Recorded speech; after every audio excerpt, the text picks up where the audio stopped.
It is 6 p.m. on November 4th, 2025, and I'd like to call this meeting of the Village of Sugar Grove Village Board to order.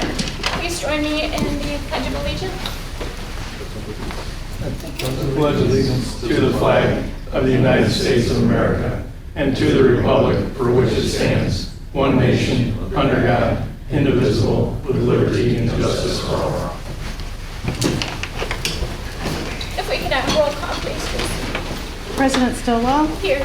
Trustee Lundy, Here. Trustee Bonnie, Here. Trustee Michaels, Here. Trustee Special, Here. Trustee London, Trustee Roscoff.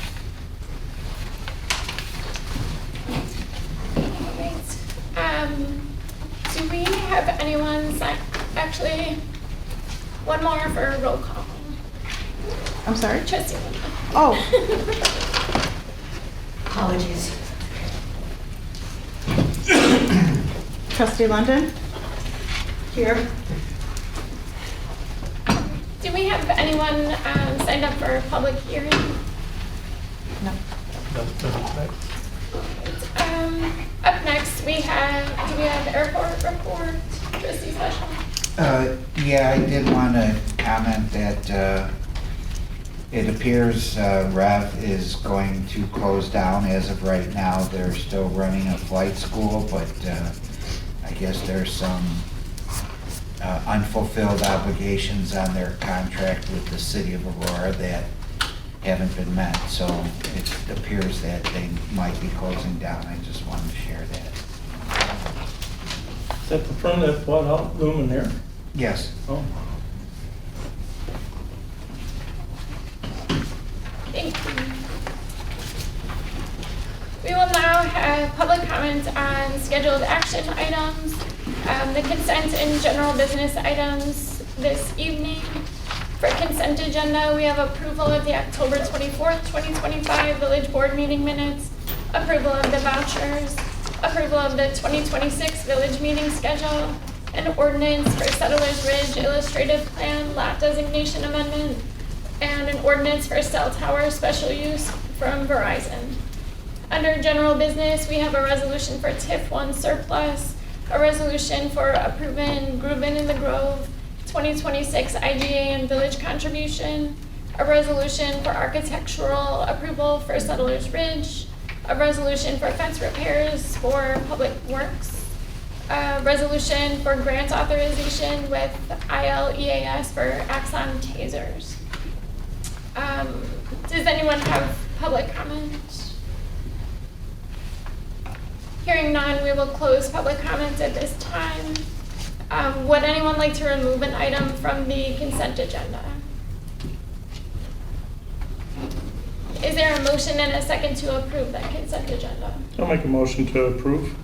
We have a first from Trustee Michaels. Is there a second? I'll make that second. And a second from Trustee Lundy. Trustee Michaels, Aye. Trustee Lundy, Aye. Trustee London, Aye. Trustee Special, Aye. Trustee Bonnie. Aye. The ayes have it and the consent agenda is approved. General business item 1, we have a resolution for the TIF 1 surplus. Is there a motion and a second to discuss and vote on item 11A? I'll make that motion. We have a first from Trustee Michaels. Is there a second? I'll make that second. And a second from Trustee Lundy. Scott Koppel will be presenting this item. Good evening. Thank you. So the Village Board decided on October 1st, 2024 to approve an ordinance terminating TIF 1 effective December 31st, 2024.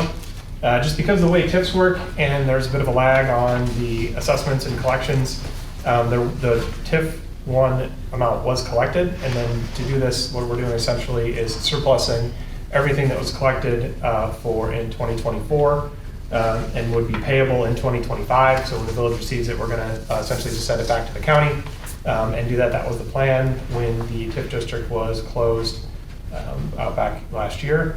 And the amount is $624,474.90. And Matt and I worked on this, and I'm happy to answer any questions anyone may have. Is there any discussion? Do we want to take any portion of this and use it towards the police station improvements or? I don't believe that would be eligible under the TIF Act. It's not in TIF 1, and TIF 1 is Oh, closed. it's not? I thought we combined them. Yeah. And TIF 1 is actually closed. So, Okay. yep. I believe the only way you can use it for municipal facilities is if you potentially moved one. There's been instances where communities have moved like their city hall out of downtown because of it would increase economic development in the downtown and put it in an area that is less likely to have commercial. And they've used TIF funds to do things like that in the past. It's not the most straightforward thing to do. Typically, vertical building is difficult to do with TIF funds. Okay. Is there any other discussion? Can we have roll call, please, Tracy? Trustee Michaels? Aye. Trustee Lundy, Aye. Trustee London? Aye. Trustee Special? Aye. Trustee Bonnie? Aye. The ayes have it, and the resolution for TIF 1 surplus is approved. General business, item B is a resolution approving Groovin in the Grove 2026 IGA and village contribution. Is there a motion and a second? Motion and a second to discuss and vote on item 11B? I'll make that motion. We have a first from Trustee Michaels. Is there a second? I'll second it. And a second from Trustee Special. Scott Koppel will be presenting this item. Thank you, everybody. So this is a resolution approving an MOU with the Chamber for Groovin in the Grove. This is something that we started doing last year. You'll note that in the MOU itself, we're essentially providing what we've always provided as part of Groovin in the Grove, but now that it is a Chamber event, we felt it was best to codify what was happening. So the MOU starts on page 9 of your packet. The village will be providing $2,000 in financial support, which is the same as last year. We also provide a committee member. We provide help with traffic. The chief and his team do a great job. And then Public Works provides quite a bit of the logistics and setup for it. So this is essentially doing again this year or in 2026, plan on doing what we did in 2025. It's determined to be into a great event, especially when it's Groovin and Food Truck Friday is together. It seems like we keep having better turnouts every year. So the staff's excited to be part of it into the future. Happy to answer any questions on this one as well. Is there any discussion?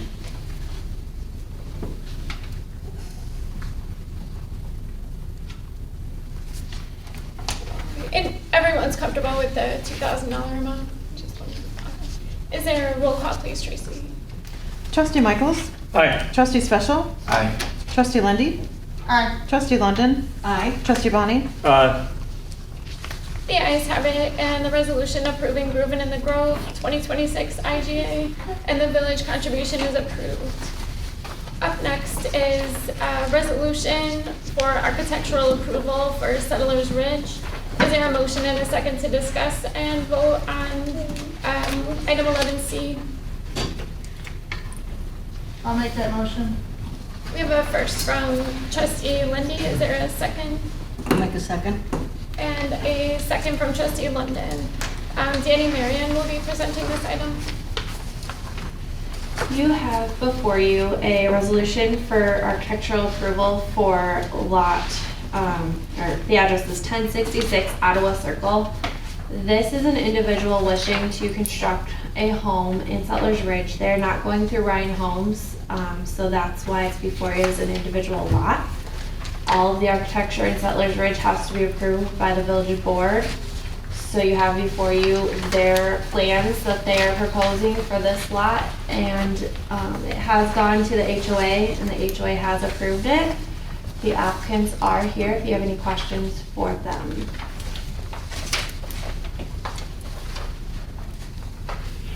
Is there any discussion? I don't see the name of the builder anywhere. Building the home ourselves. Okay. I'm a remodeler and helping my parents, so. Excellent. Okay, thank you. Just out of curiosity, what are you planning on using for the vertical beams that support the second balcony? Is that hardy product around it? Yeah, we're only allowed hardy or, what's the other, but we're gonna use hardy. So, Oh, okay. yeah. LP. Or LP, yeah. we're allowed out there. So. Any other discussion? Yeah, I have a question for Jenny. So the approval would be with the same conditions that the HOA has? Yes. Okay. So when we approve, we're approving with what the HOA has set forth. Sorry, I should have, yeah, if you guys want. Well, it's up to you guys. We don't have to do the conditions that the HOA has. We don't enforce HOA Okay. requirements, so if you want to incorporate them, you can. Well, Otherwise, we It's- look at what's in the PDD and does it match the PDD requirements? Does it meet what's in the PDD? Was there anything else the HOA asked for? No. No. Any other discussion? All right, if we could have roll call, please, Tracy. Trustee Lindy, Aye. Trustee London, Aye. Trustee Special, Aye. Trustee Michaels, Aye. Trustee Bonnie, Aye. The ayes have it, and the resolution approving the architectural approval for Settlers Ridge, 1066 Ottawa is approved. Up next, we have item D, a resolution for fence repairs for Public Works. Is there a motion and a second to discuss and vote on item 11D? Motion to approve. We have a motion. Is Brett's not here tonight? Presentations. Oh, we have a motion from Trustee Special. Is there a second? Second. All right. Scott Hopper will present this item as Brad Merkel is not here. So Brad's ill, wasn't able, was supposed to be here, wasn't able to make it to the meeting today. This is pretty straightforward. We had $25,000 in budget for fence repairs at Public Works. If you've been out there, you've probably seen that fence is in need of repairs. We got 2 bids back, and the one other bid was $27,000, so it was slightly over what we had in budget. And this is the low bid that came in that is in your packet. And I'm happy to answer questions. Is there any discussion? A quick question, the current one there has the masking, right? It has a black material. That black mesh material that it is not, the wind doesn't seem to hold Okay. up with it as well. Okay, I was just wondering, is it- So are we putting the slats in there based on the description? Yes. Yep. Yes. 104 bags of the black PDS slats. Okay. And those are designed to hold up better than that mesh? I guess? That's what Brad's been finding out and what he's been recommending for installations like this, that it certainly handles the weather better. Okay. From our discussions and stuff. And again, if you have additional, more detailed questions, I can get anything you need from Brad tomorrow. Is there any other discussion? Can we have roll call, please, Tracy? Trustee Special, Aye.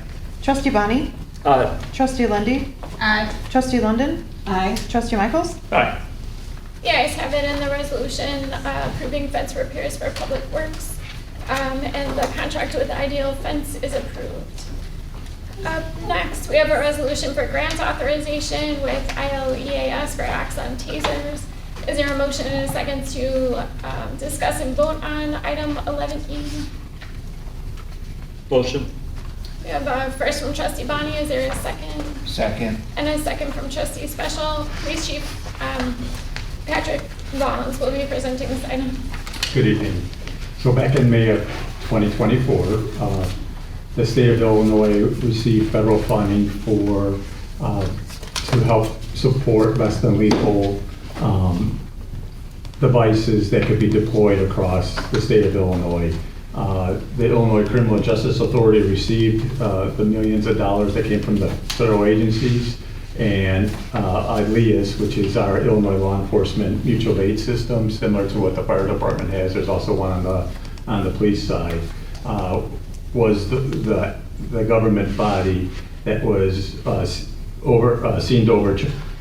they were provided the mechanism to deliver the grant to all the agencies. Over 400 agencies back in 2024, 2025 put in for monies to be used for Axon tasers. and we didn't make the first round of cuts. Last week, we received word that a second round went through, and we were awarded funds. Today's the cutoff day. We didn't have much of an opportunity to do anything, but it's 100% reimbursable, so there's no money it should rephrase that. There is money that will come out of the Village of Sugar Grove, but 100% will go back in once we submit the paperwork. So Elias has given us funds to purchase 6 Taser 7s, and this will help us to deploy all the tasers out to all the sworn officers, so we won't be checking them in and out. So I'll be happy to answer any questions. Is everything still able to be submitted on time, even though it's due today? Yes. Okay. Yes. Okay. Any other discussion? I just want to thank you, Chief, for always looking for grants out there and always working hard and finding these little things like that. A lot of times these are missed. Yes. And that's, I mean, $17,000 is a huge chunk of money for us, for our police department, so it's awesome. Thank you. Okay. Yeah, good job. Thank you. Are these the latest and greatest in tasers? It is not. No. So Taser 10 is the latest taser that's available out there. Our fleet of tasers, Axon tasers, is the Taser 7. Back in March, I believe you guys helped us move from an X26, an older version platform, to the Taser 7. And that's been a stable Axon taser throughout the law enforcement. The other one, the Taser 10, is relatively new. It's probably 2.5 years old, or maybe a little bit older. Some agencies around here have them, but it's a 2-shot deployment, where the other one is a single pull of the trigger for the Axon, and it sends out 2 prongs. With the other one, the Taser 10 is more effective, but again, it's the optics. You're hitting someone twice with prongs, so, to make contact. But Taser 10 eventually will most likely make its way to Sugar Grove. It's just that we're using the Taser 7s at this time. Oh. Thank you. Is there any other discussion? Can we have roll call, please, Tracy? Trustee Bonnie? Aye. Trustee Special? Aye. Trustee Lundy, Aye. Trustee London? Aye. Trustee Michaels? Aye. The ayes have it, and the resolution authorizing the grants with Elias for Axon tasers is approved. Would anyone like to make a public comment, or is anyone signed up? Hearing none, we will close public comments at this time. Up next, we have discussion items. Item A is a building code update, Title IX, and Danny Marion will present this item.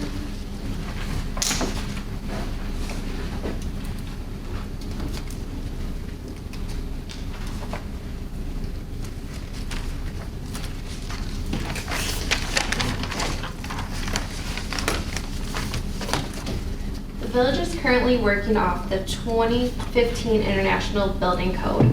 The state recently passed legislation that requires the village to be on a code no more than 9 years old. So we're a little bit behind. We started this process many years ago, or not many years ago, many months ago, and have been working through it. There's a little bit delay with the changeover in administration here in the new development department.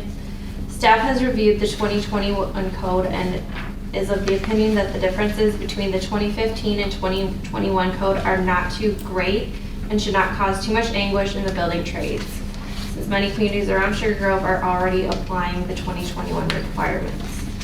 The codes the village is looking to adopt are all listed in your board report. There's one additional code that should be added that was missed, which is the 2021 NFPA 101 Life Safety Code.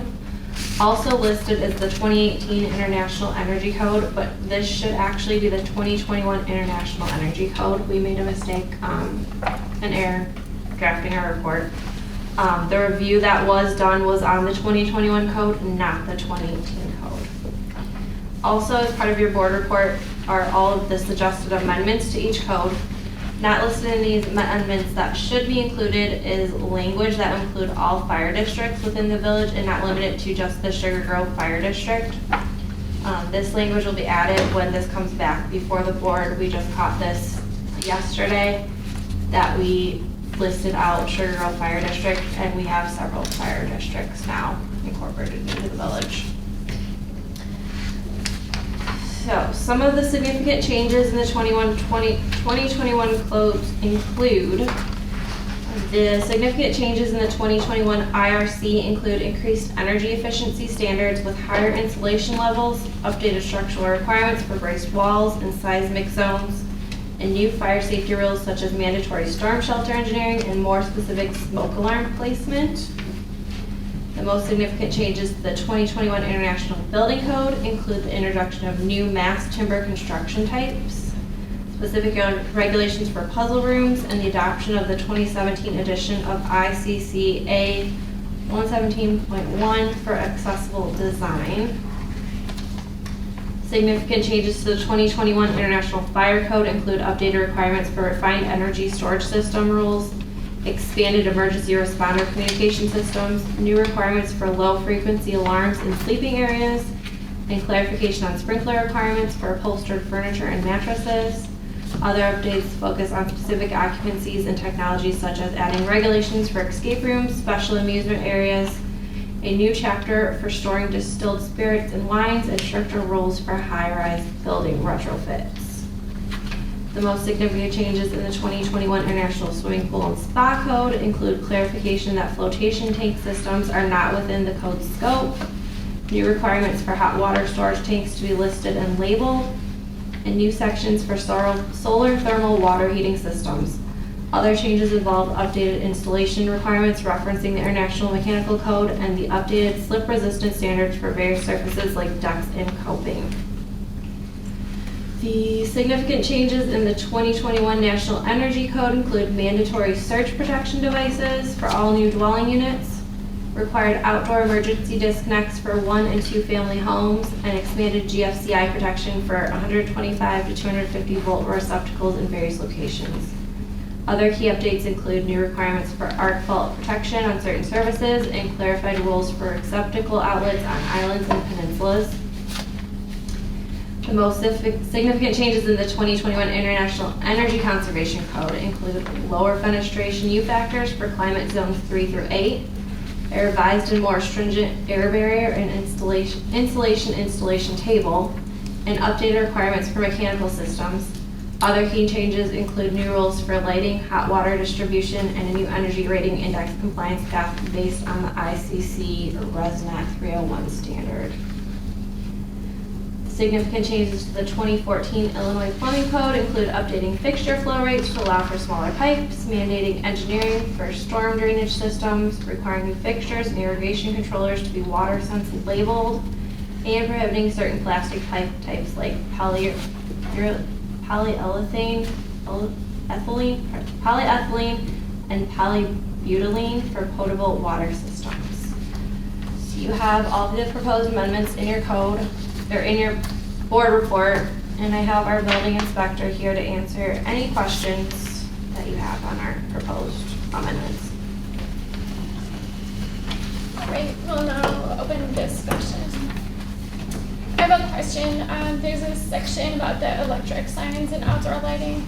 Does that mean we have some version of a night sky ordinance with like the downward pointing lights and all that? Is this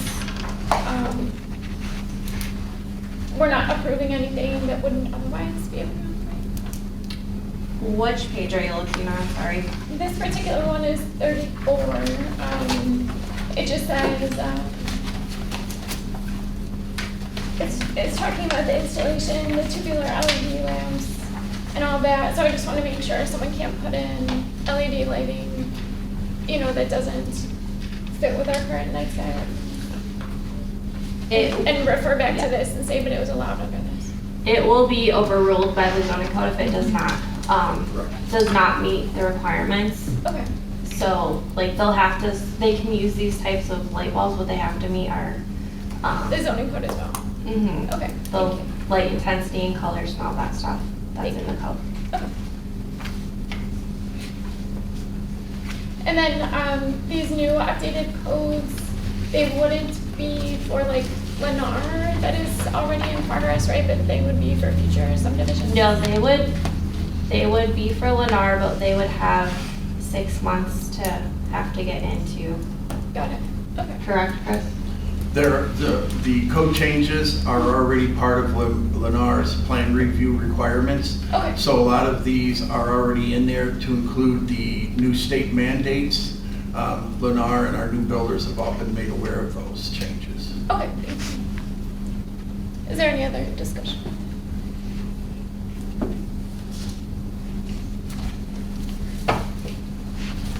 I have a question. So these will be in effect for the next 9 years? Yes, unless we wish to do a code update sooner than that. Okay, because a number of these codes get updated a whole lot more frequently. Yeah, we don't have to go that long without. NFPA is 3 years, so if we're approving 2021, then that's already 4 years old. Yeah, we can update when the village feels necessary to update codes. I'm always, one who wants the codes updated sooner. But, yeah, we have to change them within 9 years, but I'd like Yeah. to see us review them sooner than that. Agreed. I would concur with that because there are so many new things that are up and coming. You know, one of the things they're talking about is like battery charging things, and the codes are still really kind of in flux on the lithium-ion batteries and charging stations. There's been some horrific fires from these things. And that's just one example. The NFPA codes that I deal with daily, they're on a 3-year cycle. So 2021 is old news. Yeah, 2024 is out. Yeah. Oh, yeah. IBC, I think, is it every 3 years or 4 It's every, years? IBC IRC is every 3 years. 3 years, yeah. And generally, most municipalities will skip a code section and then go to the next one. So they Right. stay within the 6-year period versus the 9-year. But what's happening is the state is finding that some are still back all the way on the BOCA code. And so now they're putting their foot down and saying, Yeah. no, you have to be up to date. Right. Most municipalities I deal with are 2018, or they're on the 2021. Yes. We tried to bring our code in current, because King County's on 21, so we wanted to bring that in current with it. The fire department's on 21, 24, so we wanted to bring online into that sector. Montgomery, so our surrounding ones are already in the 2021, so we were coming up to that code. Yeah, no, I agree with the 2021, yeah. I would think, though, that we should review this more frequently than every 9 years. Yeah. So just to clarify, so is this the most recent then, or are there later 2024 codes that are not included here? There is a 2024 code. We started the process with the 2021 code, and we discussed it among staff and decided to stick with the 2021 code because that's what we had started with, that's what we purchased all the books for, and we're really not far behind our neighboring communities with the 21 code.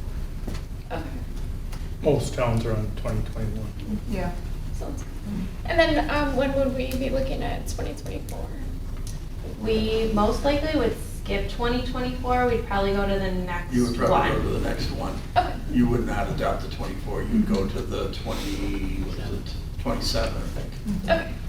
I haven't heard of many significant changes from the 21. Okay.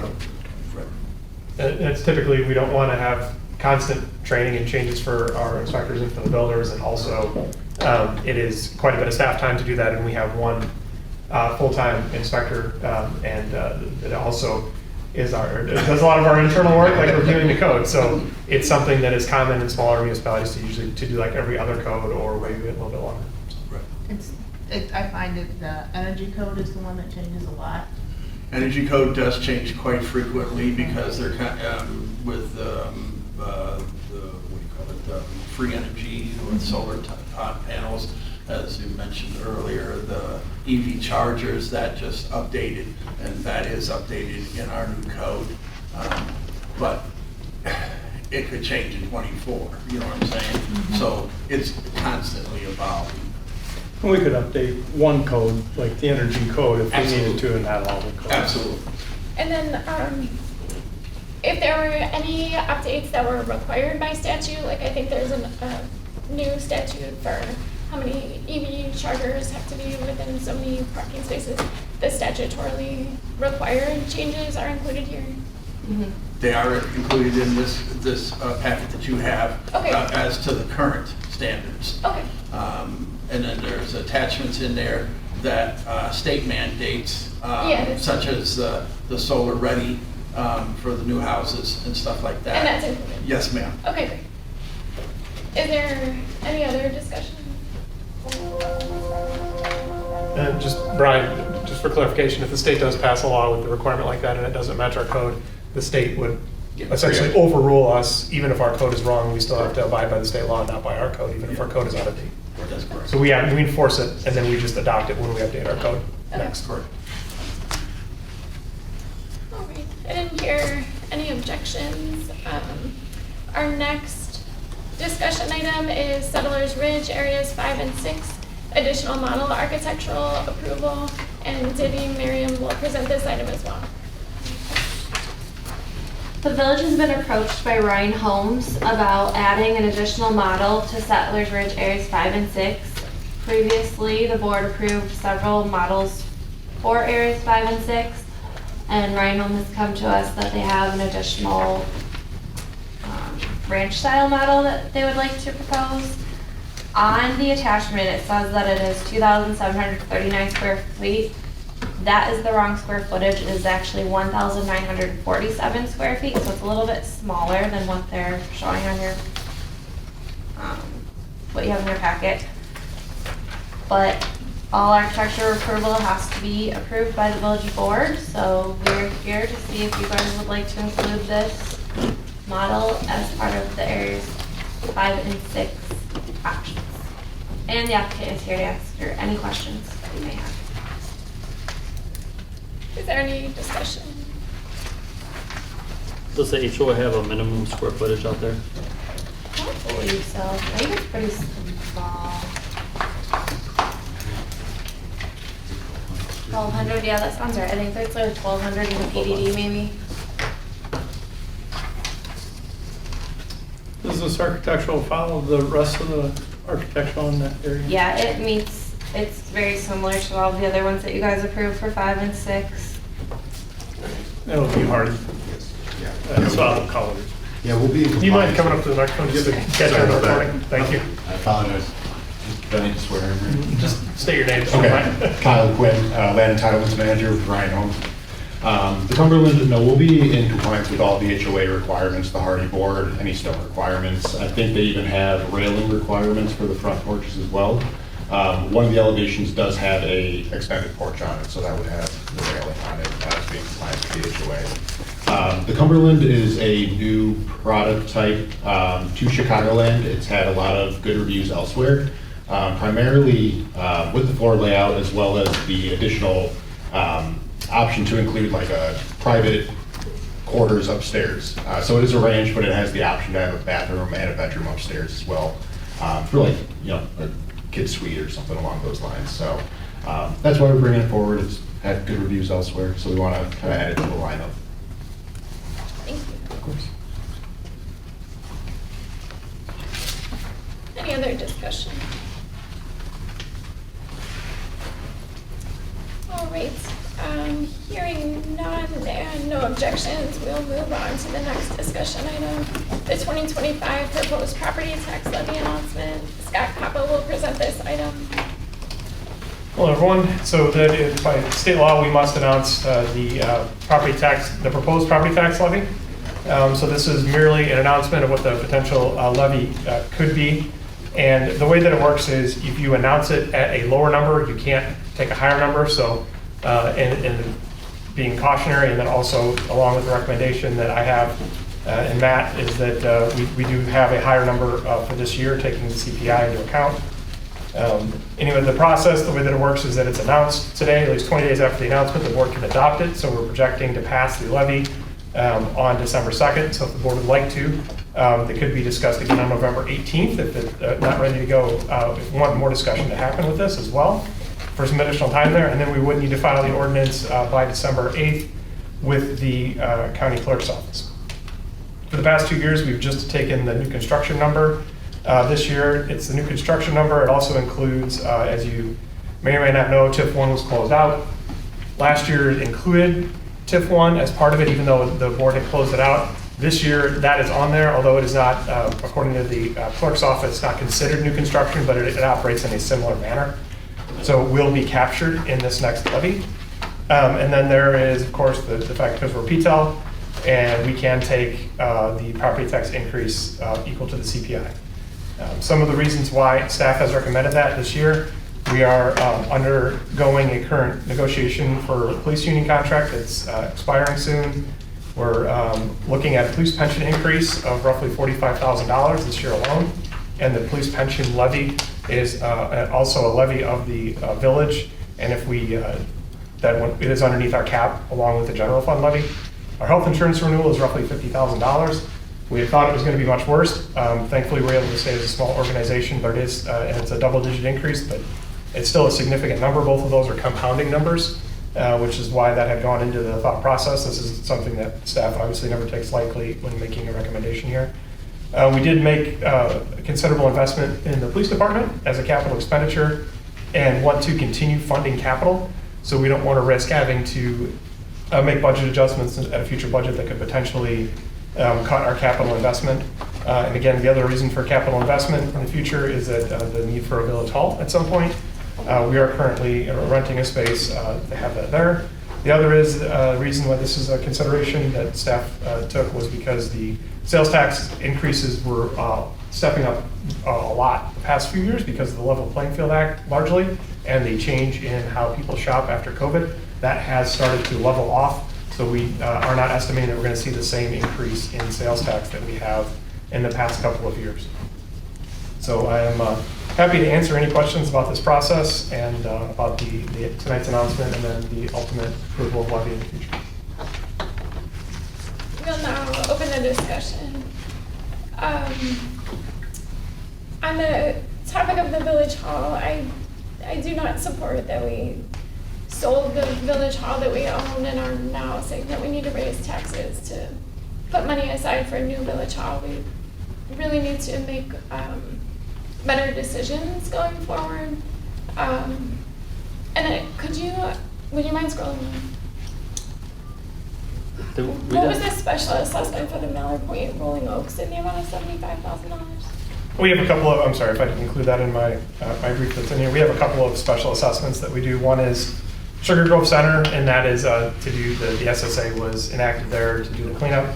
And then the special assessment for Mallard Point Rolling Oaks is I believe also involves the cleanup out there. It's SBA 17. I have to pull the exact information on that one. The SSA is for the Jewel Center, and that's for maintenance of the detention pond and stormwater drainage out there. Everything has a backup SSA for detention and drainage. But the Jewel area isn't in Mallard Point or Rolling Oaks? No. I'm talking the first one. Oh, the Sugar Grove Center. Yes. But what about the Mallard Point Rolling Oaks? The Mallard Point one, we're paying bonds off for the installation of the drainage pipe and all the construction that the village did years ago. I believe there were 20-year bonds. Yeah.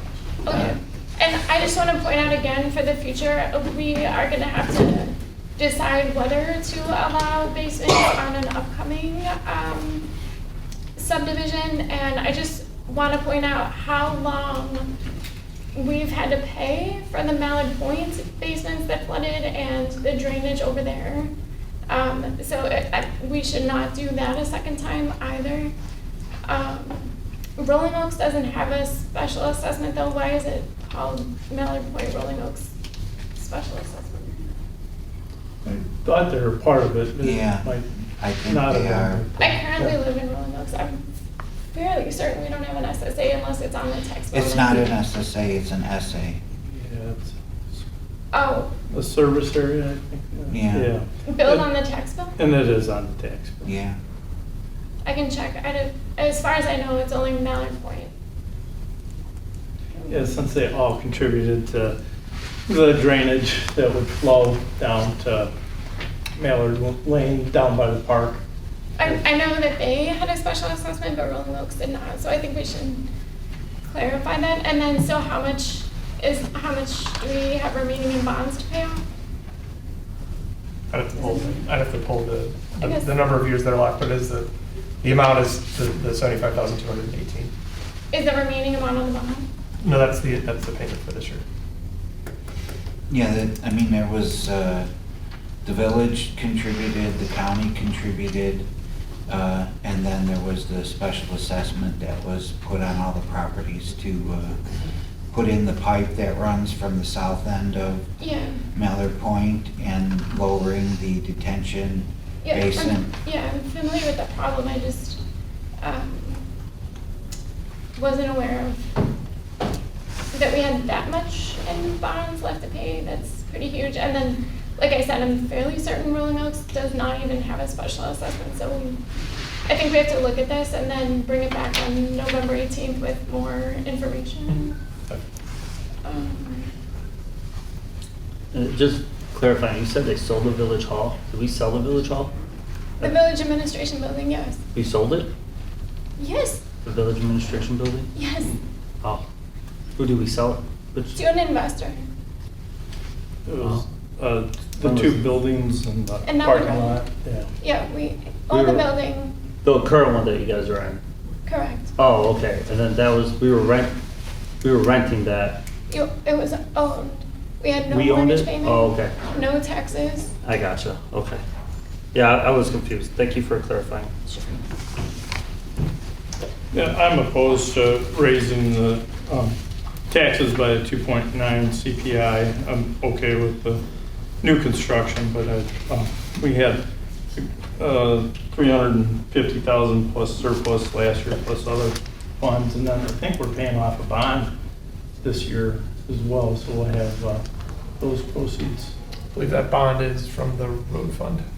Oh, I actually agree with Trustee Michaels as well. I'm against raising the taxes. I think with everything going on downstate, with them raising the taxes for everything, counties talk about raising taxes. And we're looking at, I know everybody says it's just a cup of coffee, but it's still a cup of coffee. And he's correct, Trustee Michaels is right. We've had surplus for the last few years. I think it's irresponsible for us to take more money when we're having surpluses at the end of the year. I think we're good stewards of the taxpayers' money here. We do a very good job at being as conservative as we can when we do spend on things that we need to spend on.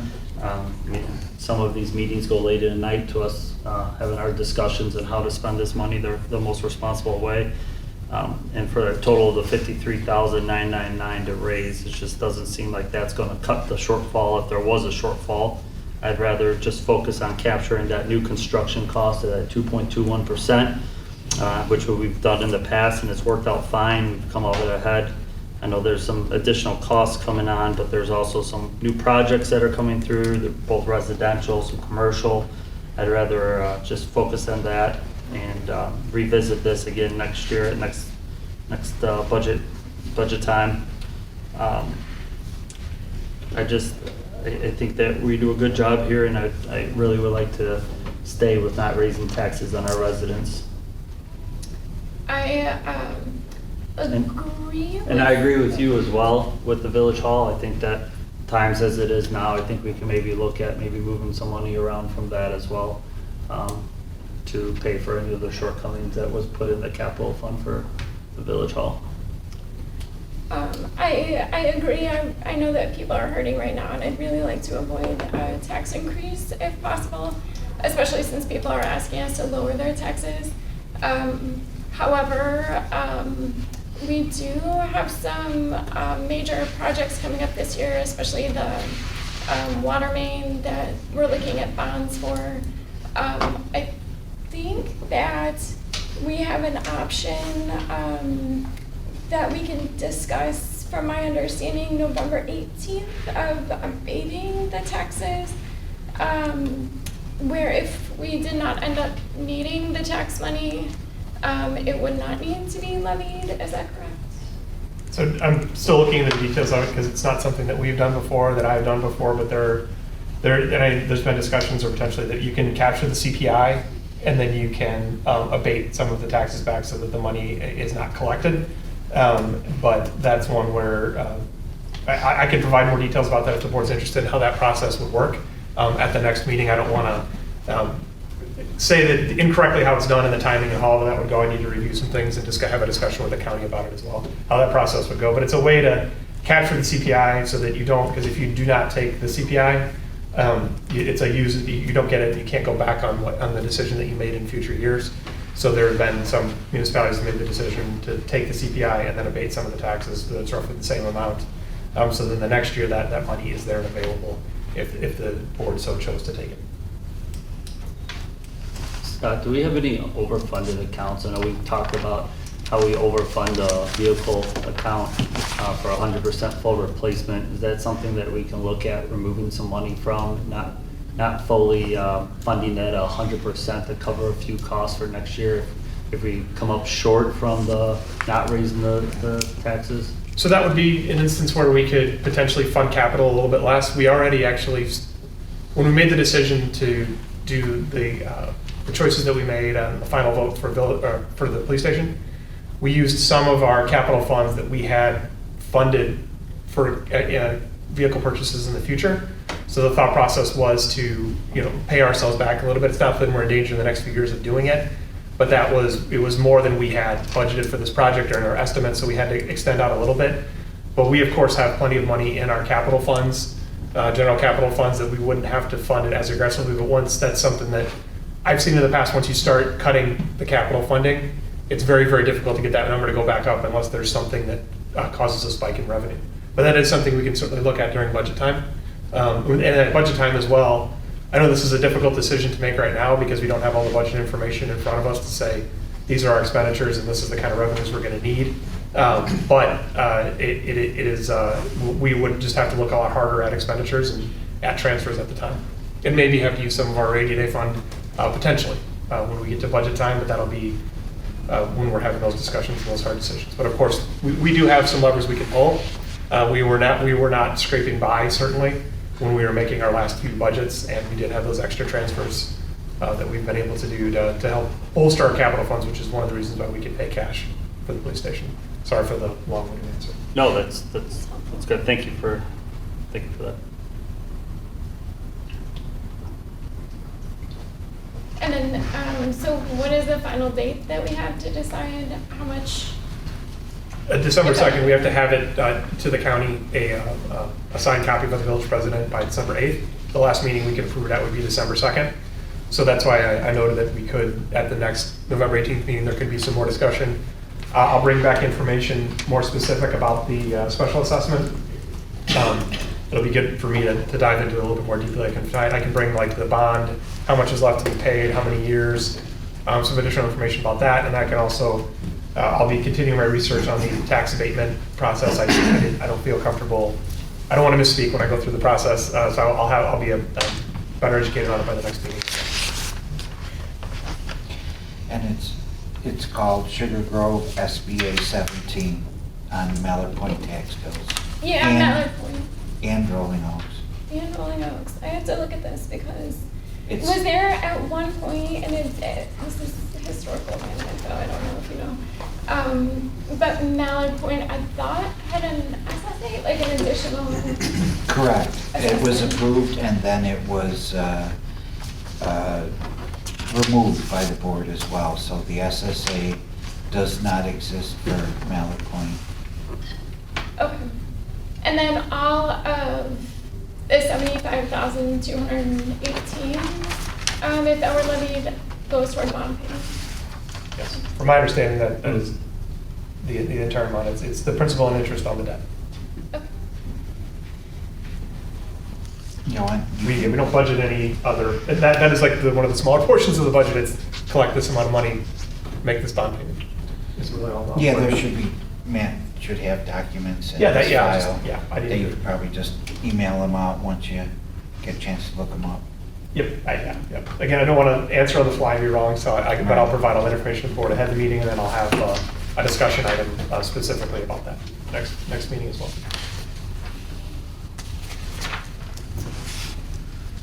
Any other discussion?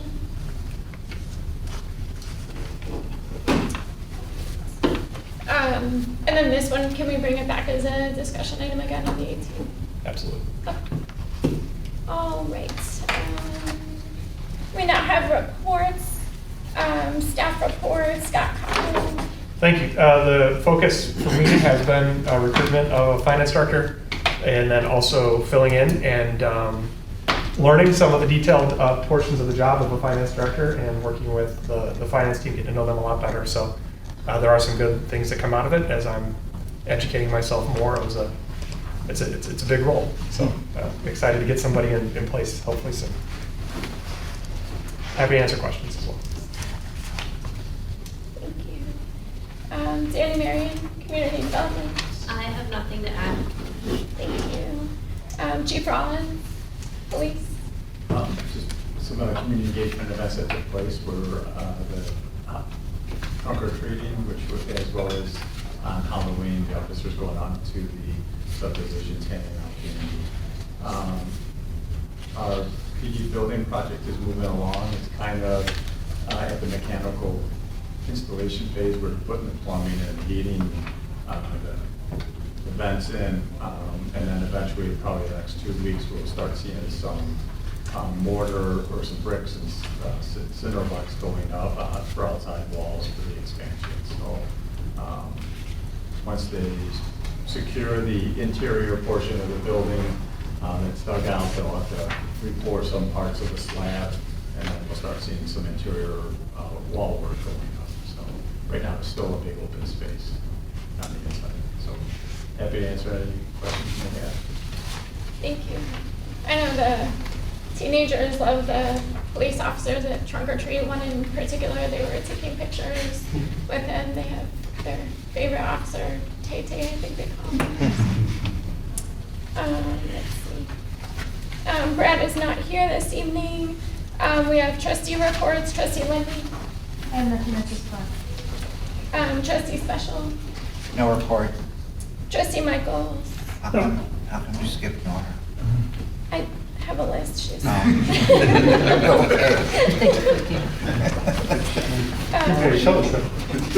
I did the Giant Steps Walk for Autism along with President Stillwell, and it was a nice event. I think they raised a lot of money, and Sylvia does a nice job. And it's great to see the path going in here at Route 30, the pedestrian path. So hopefully the asphalt plants stay open and we can get it paved. But Brad's saying they'll get done this year, so Yeah, good. fingers crossed. Yes. Thank you. Trustee London. Nothing to report. Trustee Bonnie. Nothing. And for President's report, I also went to the 5K for Giant Steps. I think it was $187,000 they raised. But they're looking to put up a new building in Sugar Grove for mental health, job training, and continued autism services. So that would be really nice.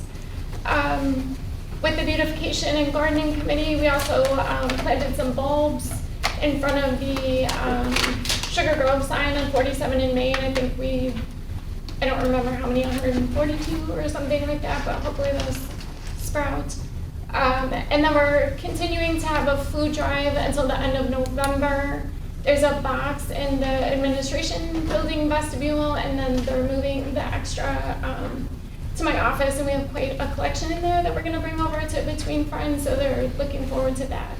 So if anyone has anything to donate, there's a list of 8 items, and I think it was emailed, so you can just drop those off and it'd be great. And that is it. There is an executive session this evening. Is there a motion and a second to enter executive session to discuss personnel 5 ILCS 120-2C1 and to adjourn the meeting after? I'll make that motion. We have first from Trustee Michaels. Is there a second? Second? And a second from trustee London, and we will enter executive session at this time. After roll call, please, Tracy. Trustee Michaels? Aye. Trustee London? Aye. Trustee Lundy. Aye. Trustee Special? Aye. Trustee Bonnie? Aye.